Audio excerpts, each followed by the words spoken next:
Welcome back to Real Marvel Rival Character Reveals. Moon Knight, also known as the violent schizophrenic guy who likes to talk to himself and has a strange obsession with pain. Moon Knight is a DPS character with a 3-star difficulty. Wait, what? 3 stars? Bro, you gotta be kidding me here. All you gotta do with this guy is hold down left click and occasionally press E. Why the f do you have a 3-star difficulty rating? Anyways, Crescent Dart is basically a homing boomerang that bounces between targets like it's playing pinball with your enemies. This thing is amazing for shutting down characters who rely on spawning little minions, like Loki and his endless parade of discount decoys, or Namor with his squid, fish, whatever the hell those things are.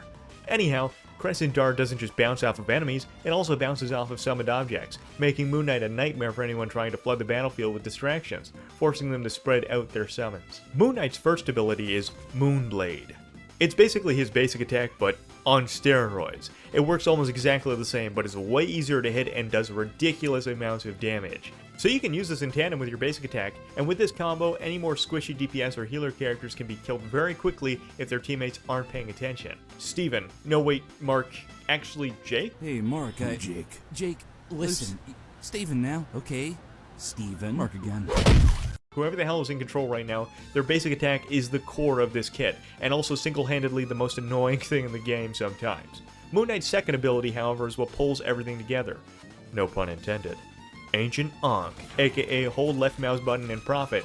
You just chuck this thing down to the ground and pull targets into it, and then sit back and let the hit markers flood your screen like a slot machine jackpot. You'll rack up kills on enemies you can't even see, farm all charge like a degenerate, and satisfy that deep, primal ADHD itch with a never-ending barrage of ping sounds. It's free real estate, really, unless you're on the receiving end, that is. Then it's just pain. And you can do all this while sitting in the safety of your closest corner, far away from the chaos and danger of the actual fight. Now let's take a second to talk about Moon Knight's mobility, which surprisingly he's got quite a bit of for a more grounded and backline character. Moonlit Hook is technically just a grapple hook, but the real fun comes in with how you use it.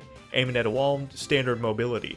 Aiming at the ground, congratulations, you just gave gravity the middle finger because this thing yeets you straight into the sky. It's insanely useful when you're trying to make a quick getaway, like when an angry Thor is barreling towards you and you'd really rather not find out what an Asgardian fist feels like. Next up, Moon Knight has a double jump. Yep, that's it. Nothing mystical, no Khonshu magic, no fancy combat flips, just 2 jumps. And then you gotta wait 6 whole seconds to do it again. And honestly, that cooldown feels awkward as hell. Like, why does jumping twice require a timeout? Did Khonshu implement a no excessive hopping policy? Who knows? Either way, use it wisely and prepare to awkwardly stare at a ledge, waiting for your legs to recharge. Moon Knight's final mobility is Night Glider, aka we've got Batman at home. It lets you glide through the air after a double jump or a gravity-defying grapple, giving you some solid aerial movement. It's great for escaping bad situations until Hawkeye spots you gently drifting through the air like a free kill. One well-placed arrow and suddenly, your escape plan turns into a first-class ticket back to spawn. Now for his signature move, the f*** you and your entire family lineage. Hand of Khonshu is Moon Knight's ultimate. He basically summons a giant AoE of death that can kill you through a Luna ult, and no healing is going to save you from this. But don't worry, most Moon Knight mains are too busy talking to the voices in their head that they'll probably whip anyway. Now hold on a second. It's not my fault that Khonshu can't aim. Blame it on him, not me. And what was that, Mark? Wait a second. Khonshu, you can break the 4th wall too? See what I mean? He's always watching. Okay, I don't know exactly who he was talking to, but moving right along. Alright, so let's talk gameplay strategy. How do you actually play Moon Knight?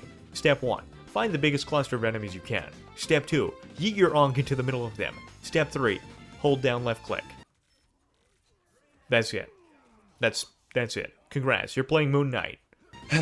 Alright, fine. There's a little bit of nuance here. Moon Knight is all about getting his ultimate faster than anyone else. So there's some strategy to how to use him. Yes, after placing your Ankh, you do want to shoot it. But keep in mind your attacks deal slightly less damage when you're using it for that 100% accuracy. And no, you don't always want to toss your Ankh into a big cluster of enemies. Sometimes, the better play is finding a nice corner, or high ground, where you can single out an enemy and delete them from existence with burst damage. In this case, the plan is simple. Throw your basic attack at the target that's straight away from their team. Immediately toss an Ankh on them, and then follow up with a right click to send Crescent Blade their way. Basic attack from there, and they will clean it up in no time. If done right, this will obliterate most enemies in seconds. Unless they're a Vanguard, of course. then you're just going to make them angry. Look at him. Float like a butterfly, sting like a bee. My name's Stephen with a V.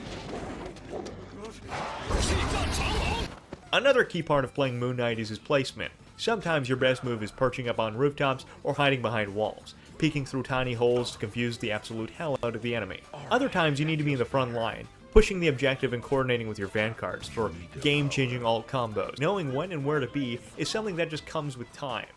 Speaking of alt combos, Moon Knight's alt is already terrifying, but pair it with a team-wide stun and it becomes an actual destructive circle of death.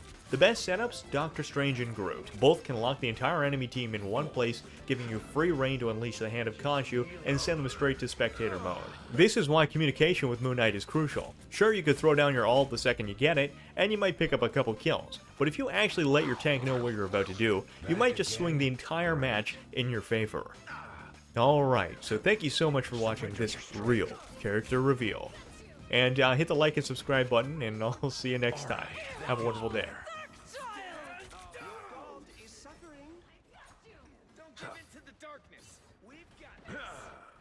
Surrender your strength.